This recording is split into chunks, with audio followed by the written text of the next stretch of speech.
اب میرے بھائیوں وہ حدیث میں آپ کو ورڈ بائی ورڈ پڑھ کے سناتا ہوں جو بخاری اور مسلم دونوں میں موجود ہے، سورہ التوبہ کی آیت نمبر 118 کے کانٹیکسٹ میں کعب بن مالک کی توبہ کا بیان، یہ صحیح بخاری میں باقاعدہ امام بخاری نے باب باندھا ہے، اور اس حدیث کا انٹرنیشنل نمبر ہے 4418، اور یہ حدیث مسلم میں بھی ہے 7016۔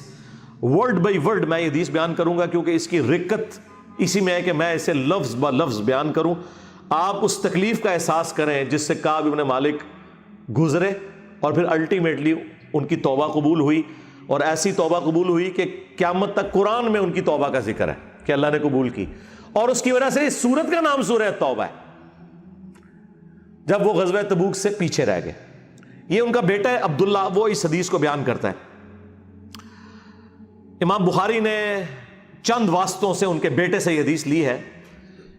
وہ عبداللہ اور اس بیٹے کا ذکر امام بخاری نے کیا کہ جب کعب رضی اللہ تعالیٰ عنہ نابینا ہو گئے تو ان کے بیٹوں میں سے عبداللہ ہی تھا جو ان کو راستے میں پکڑ کر چلایا کرتا تھا، مسجد تک لے جاتا تھا۔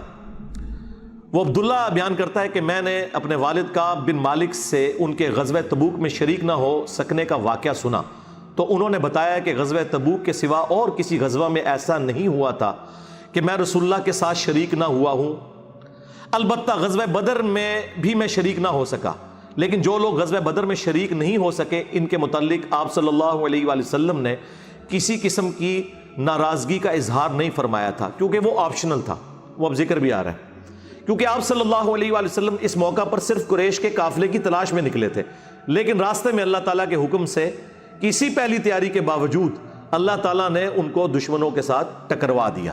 وہ معجزانہ طور پہ ہوا تھا کیونکہ وہ بدر کے لیے نکلے، ورنہ تو یہ بھی ساتھ شامل ہوتے۔ میں لیلہ عقبہ میں رسول اللہ کی خدمت میں حاضر ہوا تھا، یعنی وہ مدینہ کے لیے جو ہجرت کے لیے جن چند ساتھیوں نے انصار مدینہ نے راہ ہموار کی تھی ان میں یہ شامل تھے، جو نبی الاسلام کی زندگی کا ایک ٹرننگ پوائنٹ تھا، ایک الٹرنیٹو بیس مل گیا۔ تو کہتے ہیں میں اس رات موجود تھا۔ یہ وہی رات ہے جس میں ہم نے مکہ میں اسلام کے لیے عہد کیا تھا، اور مجھے تو یہ غزوہ بدر سے بھی زیادہ عزیز ہے۔ اوئے خائے خائے، اگرچہ بدر کا لوگوں کی زبانوں پر چرچا زیادہ ہے، میرا واقعہ یہ ہے کہ میں اپنی زندگی میں کبھی اتنا قوی اور اتنا صاحب مال نہیں ہوا تھا جتنا غزوہ تبوک کے موقع پر، جبکہ میں آپ صلی اللہ علیہ وآلہ وسلم کے ساتھ تبوک کے غزوے میں شریک نہ ہو سکا۔ خدا کی قسم اس سے پہلے کبھی میرے پاس 2 اونٹ بھی جمع نہیں ہوئے تھے، لیکن اس موقع پر میرے پاس 2 اونٹ تھے۔ آپ صلی اللہ علیہ وآلہ وسلم جب کسی غزوے کے لیے تشریف لے جاتے تو آپ ذو معنی الفاظ استعمال کیا کرتے تھے، یعنی کوڈ ورڈز جن کے 2 معنی بنتے ہیں۔ وہ بخاری مسلم میں آئے کہ نبی علیہ السلام کہتے تھے کل ہم مشرق کی طرف جائیں گے، اور صحابہ کہتے ہیں ہم سمجھتے تھے کہ ہم نے مغرب کی طرف جانا ہے تاکہ جو منافقین ہیں وہ ہماری خبر لیک نہ کر سکیں۔ لیکن غزوہ تبوک وہ موقع تھا کہ گرمی بڑی سخت تھی، سفر بہت لمبا تھا، ریگستانی سفر تھا، اور دشمن کی فوج بھی کثرت سے تھی، رومن امپائر 700 کلومیٹر ریگستانی سفر، تمام مشکلات سامنے تھیں۔ اس لیے آپ صلی اللہ علیہ وآلہ وسلم نے مسلمانوں سے اس غزوے کے متعلق بہت تفصیل کے ساتھ بتا دیا تھا، یعنی یہ ظاہر ایک مشکل وقت تھا تو حضور نے کھول کے بیان کیا کہ بھائی ادھر ہی جا رہے ہیں، یعنی مطلب یہ ہے کہ جو یہ نعرے لگاتے ہیں نا کہ غلامی رسول میں موت بھی قبول ہے اور ٹکٹ کٹا لے اپنا، تاکہ اس کے مطابق پوری طرح تیاری کر لیں۔ چنانچہ آپ صلی اللہ علیہ وآلہ وسلم نے اس کی سمت بھی نشاندہی کر دی جدھر سے آپ کا جانے کا ارادہ تھا۔ مسلمان بھی آپ علیہ السلام کے ساتھ بہت زیادہ تھے، اتنے کہ کسی رجسٹر میں سب کے ناموں کا لکھنا بہت مشکل تھا۔ کعب کہتے ہیں کہ کوئی بھی شخص اگر اس غزوے میں شریک نہ ہونا چاہتا تو وہ خیال کر سکتا تھا کہ اس کی غیر حاضری کا کسی کو پتہ نہیں چلے گا سوائے اس کے کہ اس کے متعلق وحی نازل ہو۔ تو حضرت کعب کا کیا عقیدہ تھا کہ نبی علیہ السلام ان کے صحابہ کے پاس علم غیب نہیں تھا جب تک کہ اللہ تعالیٰ وحی کے ذریعے نہ بتا دے۔ تو باب شاہی کوئی نہیں، ہاں ایسے میں بولا کہ نہ بولا، میرے نبی سا ہے ہی کوئی نہیں، تیرے باب شاہی کوئی نہیں۔ اور یہ عقیدہ صحابہ کا کہ علم غیب یہ ہے کہ اللہ بتائے۔ آپ صلی اللہ علیہ وآلہ وسلم جب اس غزوے کے لیے تشریف لے جا رہے تھے تو پھل پکنے کا زمانہ تھا اور سایہ میں بیٹھ کر لوگ آرام کرتے تھے۔ اچھا دیکھیں اللہ کی آزمائش کہ پھل پک کے تیار ہو جائے تو آپ نے ٹائملی اتارنا ہے، اگر آپ نے نہیں اتارا تو وہ تو آپ کی پورے سال کی اکانومی اس سے وابستہ ہے۔ اللہ نے عین اس ٹائم پہ آزما لیا کہ ٹھیک ہے اب تم نبی کے ساتھ جاؤ۔ اب بعد میں بھی بھوک نظر آ رہی ہے، کہتے ہیں لوگ بیٹھ کے نہ چوراہوں پہ یہی باتیں کرتے تھے۔ آپ صلی اللہ علیہ وآلہ وسلم بھی تیاریوں میں مصروف تھے اور آپ کے ساتھ مسلمان بھی، لیکن میں روزانہ سوچا کرتا تھا کہ کل سے میں بھی تیاری کروں گا. وہی جو آج کہتے ہیں جی کل تو انشاءاللہ داڑھی بھی رکھ لینی ہے، بس میرے بچیوں کے ہاتھ پیلے ہو جائے تو میں تو مسجد میں بیٹھا رہوں گا. یہ وہی چیز ہے، یہ ہر انسان پہ اسے طول عمل کہتے ہیں، لمبی امیدیں لگانا. میں روزانہ اسے ٹالتا رہا. مجھے اس کا یقین تھا کہ میں تیاری کر لوں گا، مجھے آسانیاں میسر تھی. یوں ہی وقت گزرتا رہا اور آخر لوگوں نے اپنی تیاریاں بھی مکمل کر لیں اور آپ صلی اللہ علیہ وآلہ وسلم مسلمانوں کو ساتھ لے کر روانہ بھی ہو گئے. اس وقت تک میں نے کوئی تیاری نہیں کی تھی. اس موقع پر میں نے اپنے دل کو یہی سمجھایا کل یا پرسوں تک تیاری کر لوں گا، پھر لشکر سے تیزی سے جا کر مل جاؤں گا. کوچ کے بعد دوسرے دن بھی میں نے تیاری کے لیے سوچا لیکن کچھ نہ ہو سکی. پھر تیسرے دن سوچا اور اس دن بھی کوئی تیاری نہ ہو سکی اور یوں وقت گزرتا گیا اور اسلامی لشکر بہت آگے بڑھ گیا. غزوہ میں میرے شرکت کے لیے بات اب دور کی بات ہو گئی اور میں یہی ارادہ کرتا رہا کہ یہاں سے چل کر اب ان تک نہیں پہنچ سکوں گا. تھیندے تھی گیا. کاش میں نے ایسا کر لیا ہوتا لیکن یہ میرے نصیب میں نہیں تھا. اچھا، جرم ہو جانے کے بعد آپ یہ کہہ سکتے ہیں میری تقدیر میں یہ لکھا تھا، پہلے نہیں.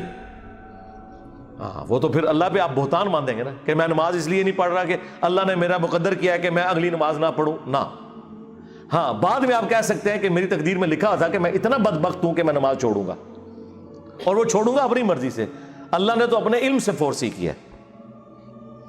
آپ صلی اللہ علیہ وآلہ وسلم کے تشریف لے جانے کے بعد جب میں باہر نکلتا تو مجھے بڑا دکھ ہوتا، کیونکہ یا تو وہ لوگ نظر آتے تھے جن کے چہروں سے نفاق ٹپکتا تھا. ہاں، اب پیچھے رہنے والے تو وہ تھے جو ہے ہی منافقین تھے شکلوں سے، ٹھیک ہے، یا پھر وہ لوگ تھے جنہیں اللہ نے معذور اور ضعیف قرار دے کر معاف کر دیا تھا. وہ سورہ التوبہ میں 92 نمبر آیت میں گزرا ہے نا کہ وہ لوگ پھر رسول اللہ سے اس حال میں واپس ہوتے ہیں کہ ان کی آنکھیں آنسوؤں سے تر ہوتی ہیں کہ نہ حضور انہیں کوئی سواری دے سکتے ہیں، غریب لوگ ہیں. اور وہ لوگ بھی جو مریض ہیں ان کو اللہ تعالیٰ نے اس حوالے سے چھٹکارا دے دیا. آپ صلی اللہ علیہ وآلہ وسلم نے میرے بارے میں کسی سے کچھ نہیں پوچھا، لیکن جب آپ تبوک پر پہنچے تو وہیں ایک مجلس میں آپ نے دریافت کیا کہ کعب نے کیا کیا. آپ نظروں میں تو تھا نا جی، خاص بندے جو ہوتے ہیں وہ نظروں میں تو ہوتے ہیں. یعنی یہ تو ایکسپیکٹ ہی نہیں کیا جا سکتا کہ مین ٹیم ممبر پیچھے رہ جائے. تو اس سے اندازہ لگائے کہ حضرت کعب بن مالک کو چھوٹے بندے نہیں تھے. بنو سلمہ کے ایک صاحب نے کہا یا رسول اللہ اس کے غرور نے اسے آنے نہیں دیا. اس پر حضرت معاذ ابن جبل بولے تم نے بری بات کہی. یا رسول اللہ خدا کی قسم ہمیں ان کے متعلق خیر کے سوا اور کچھ معلوم نہیں. تو نبی علیہ السلام نے اس کے جواب میں کچھ نہیں فرمایا. دیکھیں انہوں نے پوری رپورٹ لی ہے پیچھے سے کہ کیا کچھ ہوتا رہا وہاں. اب حضور نے کوئی ورڈنگ دی، ظاہر ہے نبی علیہ السلام کو بھی غصہ تھا. کعب بن مالک رضی اللہ تعالیٰ نے بیان کیا کہ جب مجھے معلوم ہوا کہ نبی علیہ السلام واپس تشریف لا رہے ہیں تو اب مجھ پر فکر سوار ہونے لگی اور میرا ذہن کوئی ایسا جھوٹا بہانہ تلاش کرنے لگا جس سے میں کل حضرت کی ناراضگی سے بچ سکوں. دیکھیں وہ بھی عام انسان تھے، اتنے اولو العزم صحابہ، لیکن ظاہر نفس تو ہر بندے کے ساتھ لگا ہے. وہ بھی سوچ رہے ہیں کہ یار چلو میں بہانہ کر لوں گا، کوئی مجبوری تھی. اوئے ہوئے ہوئے ہوئے. اپنے گھر کے ہر عقل مند آدمی سے اس کے متعلق میں نے مشورہ بھی کی، لیکن جب مجھے معلوم ہوا کہ نبی علیہ السلام مدینے سے بالکل قریب آ چکے ہیں تو غلط خیالات میرے ذہن سے بالکل نکل گئے اور مجھے یقین ہو گیا کہ اس معاملے میں جھوٹ بول کر اپنے آپ کو کسی طرح محفوظ نہیں کر سکتا. چنانچہ میں نے سچی بات کہنے کا پختہ ارادہ کر لیا. صبح کے وقت حضرت جب تشریف لائے تو آپ صلی اللہ علیہ وآلہ وسلم جب کسی سفر سے واپس آتے تھے تو آپ کی یہ مبارک عادت تھی کہ پہلے مسجد میں تشریف لے جا کر 2 رکعت نوافل پڑھتے، پھر لوگوں کے ساتھ مجلس میں بیٹھتے. جب آپ اس عمل سے فارغ ہو چکے تو آپ کی خدمت میں لوگ آنے لگے جو غزوہ میں شریک نہیں ہوئے تھے اور قسم کھا کھا کر اپنے عذر بیان کرنے لگے، اور ایسے لوگوں کی تعداد 80 کے قریب تھی. یعنی 80 لوگ ایسے تھے جو جھوٹے بہانے لگا رہے تھے. آپ صلی اللہ علیہ وآلہ وسلم نے ان کے ظاہر کو قبول فرما لیا اور ان سے دوبارہ سے عہد بھی لے لیا، ان کے لیے دعائے مغفرت بھی کی. دیکھو جی، آپ لوگ تو کہتے ہیں کوئی بزرگ دعا کر دے، حضور نے بھی دعائے مغفرت کر دی ہے لیکن اللہ نے کراس پھیر دیا ہے. ہاں یہ ذہن میں رکھیں. آپ نے بہانہ بھی قبول کر لیا، دوبارہ سے بیعت بھی کر لی، چلو تجدید عہد بھی ہو گیا جی. اگر بیعت ٹوٹ گئی تو دوبارہ ہو گئی، اور دعا بھی کر دی اور ان کے باطن کو اللہ کے سپرد کر دیا. کیا بات ہے جی. یہ میرے نبی کا ہی جگر ہے جی، شکلوں سے بھی پہچان لیا ہے، صحابہ اگر پہچان ہے ان کا باطن کا معاملہ اللہ جانے، اس کے بندے جانے۔ اس کے بعد میں حاضر ہوا، میں نے سلام کیا تو آپ علیہ السلام مسکرائے، آپ کی مسکراہٹ میں ناراضگی تھی۔ آپ نے فرمایا آؤ، میں چند قدم چل کر آپ کے سامنے بیٹھ گیا۔ آپ نے مجھ سے دریافت کیا کہ تم غزوہ میں کیوں شریک نہیں ہوئے، کیا تم نے کوئی سواری نہیں خریدی تھی؟ میں نے عرض کیا میرے پاس سواری موجود تھی، اللہ کی قسم اگر میں آپ کے سوا کسی دنیا دار شخص کے سامنے آج بیٹھا ہوتا تو کوئی نہ کوئی بہانہ کر لیتا اور اس کی ناراضگی سے بچ جاتا۔ مجھے خوبصورتی کے ساتھ گفتگو کا سلیقہ بھی معلوم ہے، لیکن اللہ کی قسم مجھے یقین ہے کہ اگر آج میں آپ کے سامنے کوئی جھوٹا بہانہ کر بھی دوں اور آپ راضی بھی ہو جائیں تو بہت جلد اللہ تعالیٰ آپ کو مجھ سے ناراض کر دے گا، کیونکہ میں بظاہر تو بہانہ کروں گا لیکن اللہ تو وہی کے ذریعے آپ کو بتا دے گا یہ جھوٹ بول رہا ہے۔ اس کی بجائے اگر میں آپ سے سچی بات کروں تو یقیناً آپ کو میری طرف سے ناراضگی تو ہوگی، لیکن اللہ سے مجھے امید ہے کہ وہ مجھے معاف کر دے گا۔ خدا کی قسم مجھے کوئی عذر نہیں تھا، اللہ کی قسم اس وقت سے پہلے میں کبھی اتنا آسودہ حال نہیں تھا، اور پھر بھی میں آپ کے ساتھ شریک نہ ہو سکا۔ نبی علیہ السلام نے فرمایا کہ اس نے سچی بات بتا دی، اچھا اب جاؤ یہاں تک کہ اللہ تمہارے بارے میں خود ہی کوئی فیصلہ کرے۔ میں اٹھ گیا اور میرے پیچھے بنو سلمہ کے کچھ لوگ بھی دوڑے آئے اور مجھ سے کہنے لگے اللہ کی قسم ہمیں تمہارے متعلق یہ معلوم نہیں تھا کہ اس سے پہلے تم نے کوئی گناہ کیا ہو، تم نے تو بڑی غلطی کی۔ آپ علیہ السلام کے سامنے ویسے ہی کوئی بہانہ کر دیتے جیسا کہ دوسرے لوگوں نے کیا، تمہارے گناہ کے لیے نبی علیہ السلام کا استغفار ہی کافی ہو جاتا، وہی جو کچھ بھی ہے تیرے محبوب کی امت سے ہے۔ لیکن سرکار یہ کعب بن مالک تھے، ان کو پتا تھا، اور مشورہ دینے والے بھی صاحب ہیں، دیکھو کیا مشورہ دے رہے ہیں کہ کوئی بہانہ کر لینا سی، حضور نے دعا کرنی سی۔ مینٹیلٹی اس زمانے میں بھی اس طرح ہی تھی، یہ نہ سمجھیں آج کے لوگ ہی کہتے ہیں، اس زمانے میں بھی ڈھیلے مسلمان تو تھے، تو حضور نے تیرے لیے دعا کر دینی تھی، تو تو نے تو یہ کام۔ اللہ کی قسم ان لوگوں نے مجھے اتنی ملامت کی کہ مجھے خیال آیا کہ واپس جا کر کوئی جھوٹا بہانہ کر ہی آؤں۔ اندازہ کرو ایڈا انہوں نے جناب انہوں نے کیتا کہ چلو ٹھیک ہے میں ان جا کے بہانہ کر لوں۔ پھر میں نے ان سے پوچھا کیا میرے علاوہ کسی اور نے بھی کوئی ایسا عذر بیان کیا ہے؟ تو انہوں نے بتایا کہ ہاں 2 حضرات اور ہیں جنہوں نے معذرت کی جس طرح تم نے کی، اور انہیں بھی وہی جواب ملا جو تمہیں ملا۔ میں نے پوچھا وہ کون ہے؟ تو انہوں نے بتایا کہ مرارہ بن ربیع اور ہلال بن امیہ رضی اللہ عنہما۔ ان 2 ایسے صحابہ کا نام انہوں نے لے دیا جو صالح تھے اور اصحاب بدر بھی تھے، ان کا طرز عمل میرے لیے نمونہ بن گیا۔ انہوں نے کہا اگر یہ 2 بدری صحابی بھی ان کے ساتھ بھی یہی کچھ ہوا ہے نا تو میں اچھے لوگوں کی فہرست میں اب شامل ہو جاؤں، میں اب پکا رہوں۔ ان کا طرز عمل میرے لیے نمونہ بن گیا۔ چنانچہ انہوں نے جب ان بزرگوں کا نام لیا تو میں اپنے گھر چلا آیا۔ آپ علیہ السلام نے لوگوں کو ہم سے بات چیت کرنے سے ممانعت کر دی۔ لو جی سوشل بائیکاٹ ہو گیا۔ اللہ اکبر۔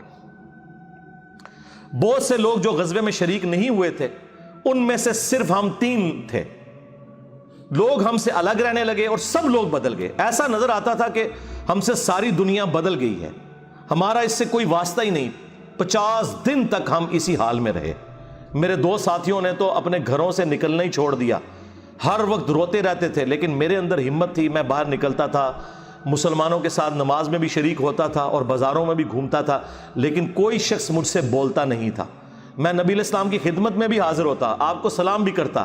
جب آپ نماز کے بعد مجلس میں بیٹھتے تو میں اس کی جستجو میں لگا رہتا کہ دیکھوں سلام کا جواب دیتے ہیں یا نہیں، اور میری نظر حضور کے ہونٹوں کی طرف ہوتی کہ جواب میں ہلے یا نہیں۔ کنکھیوں سے دیکھتے رہتے آپ حضور جواب بھی نہیں دے رہے۔ پھر میں کوشش کرتا کہ آپ کے قریب ہی نماز پڑھوں، اور میں آپ کو کنکھیوں سے دیکھتا رہتا ایسے کر کے۔ جب میں اپنی نماز میں مشغول ہو جاتا تو رسول اللہ میری طرف دیکھتے، لیکن جو ہی میں آپ کی طرف دیکھتا تو آپ روح انور پھیر لیتے۔ ظاہر ہے حضور کو بھی تو محبت تھی اپنے صحاب کے ساتھ، حضور دیکھتے تھے، وہ جب یعنی اپنی ناراضگی کا اظہار وہ اگر نماز میں بھی حضور کی طرف دیکھ رہے تو حضور چہرہ انور پھیر لیتے۔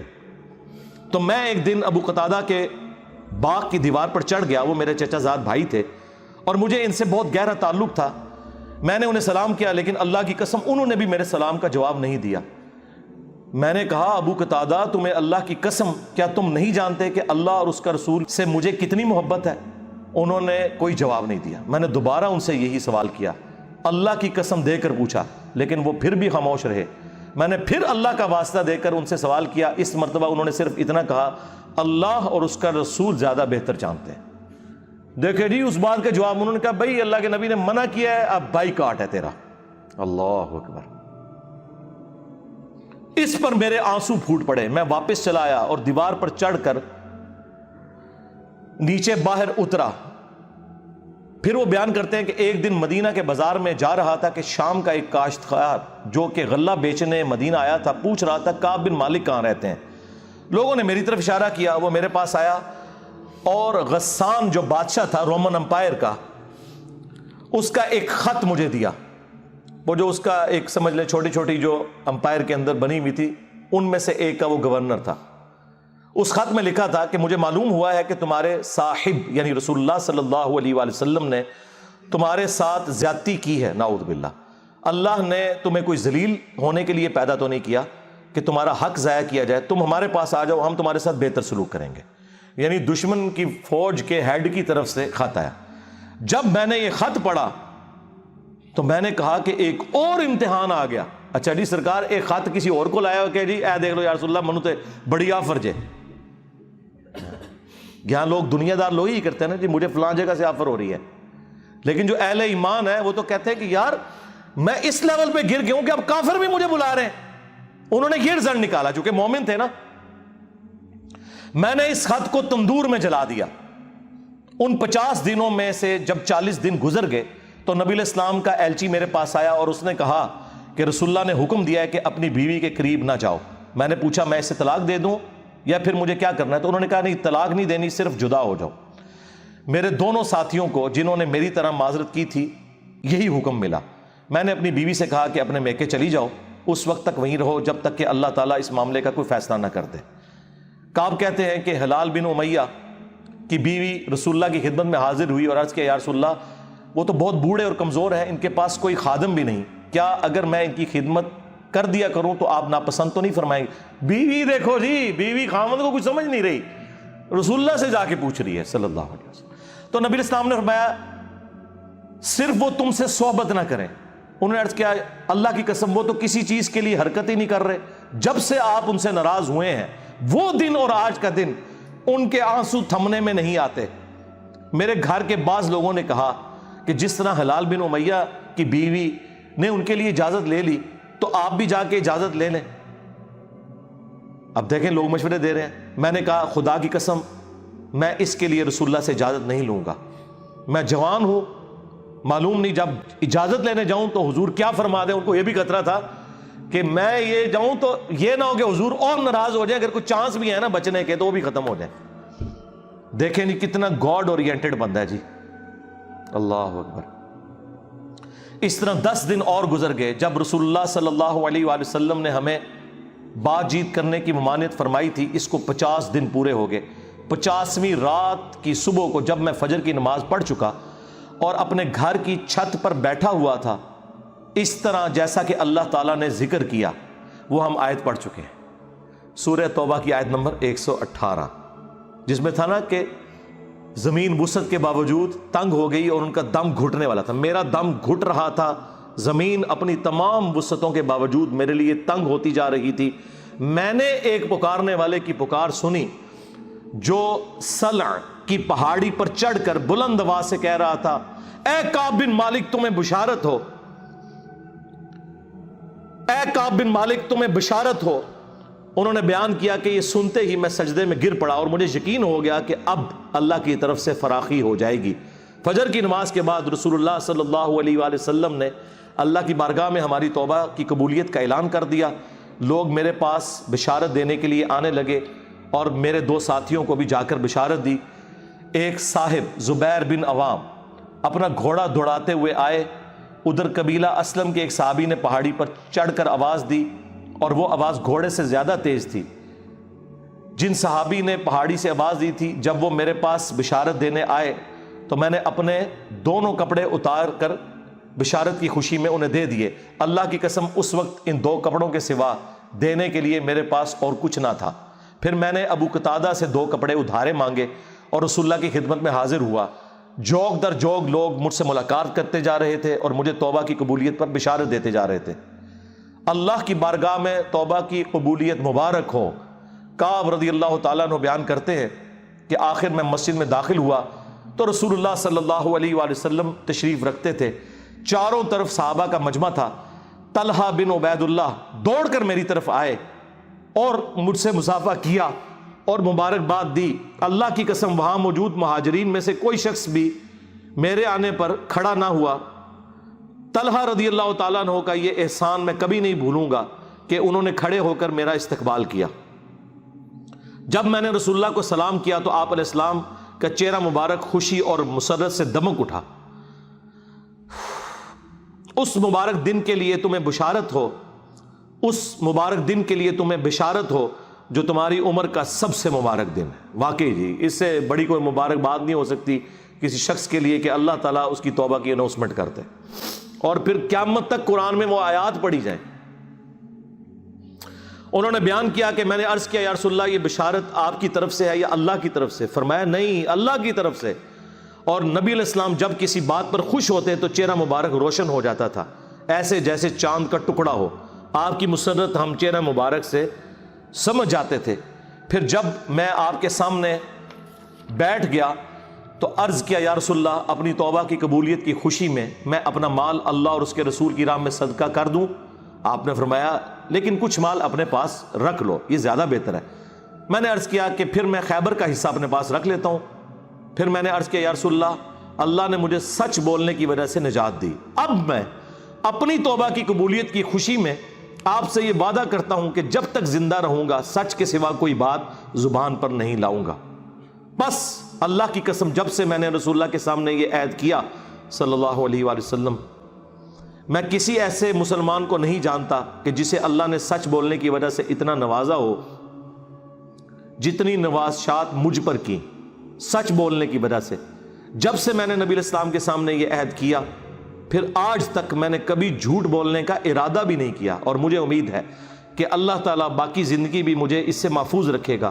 اور اللہ نے اپنے رسول پر آیت نازل کی، اور وہی آیت نمبر 118 اور 119 نمبر، یقیناً اللہ تعالیٰ نے نبی، مہاجرین و انصار کی توبہ قبول کی، اور پھر وَكُونُوا مَعَ الصَّادِقِينَ تک۔ خدا کی قسم اللہ تعالیٰ کی طرف سے اسلام کے لیے ہدایت کے بعد میری نظر میں رسول اللہ کے سامنے سچ بولنے سے بڑھ کر اللہ کا مجھ پر کوئی اور انعام نہیں ہوا کہ میں نے جھوٹ نہیں بولا اور اس طرح اپنے آپ کو ہلاکت سے بچا لیا۔ جیسا کہ جھوٹ بولنے والے ہلاک ہوئے، نزول وحی کے زمانے میں جھوٹ بولنے والوں پر اللہ تعالیٰ نے اتنی شدید وعید فرمائی جتنی شدید وعید کسی اور کے لیے نہیں تھی۔ اور وہ سورہ التوبہ کی آیت نمبر 96 کا انہوں نے پھر یہاں پہ حوالہ دیا کہ ان قریب جب تم اے نبی واپس جاؤ گے تو یہ جھوٹے بہانے کریں گے، اور اگر تم ان سے راضی بھی ہو جاؤ اللہ تعالیٰ ان سے راضی نہیں ہوگا۔ کعب کہتے ہیں کہ چنانچہ ہم 3 ان لوگوں کے معاملے سے جدا رہے جنہوں نے رسول اللہ کے سامنے جھوٹی قسمیں کھائی تھیں اور آپ نے ان کی بات مان بھی لی تھی اور ان سے بیعت بھی لے لی اور ان کے لیے دعائے مغفرت بھی کی۔ ہمارا معاملہ رسول اللہ نے چھوڑ دیا اور اللہ نے خود اس کا فیصلہ کیا، اور پھر اللہ تعالیٰ نے یہ آیت نازل کی جو ہم نے یہ پڑھی سورہ التوبہ کی آیت نمبر 118، وَعَلَى الثَّلَاثَةِ الَّذِينَ خُلِّفُوا حَتَّى إِذَا ضَاقَتْ عَلَيْهِمُ الْأَرْضُ بِمَا رَحُبَتْ وَضَاقَتْ عَلَيْهِمْ أَنفُسُهُمْ وَظَنُّوا أَن لَّا مَلْجَأَ مِنَ اللَّهِ إِلَّا إِلَيْهِ ثُمَّ تَابَ عَلَيْهِمْ لِيَتُوبُوا إِنَّ اللَّهَ هُوَ التَّوَّابُ الرَّحِيمُ۔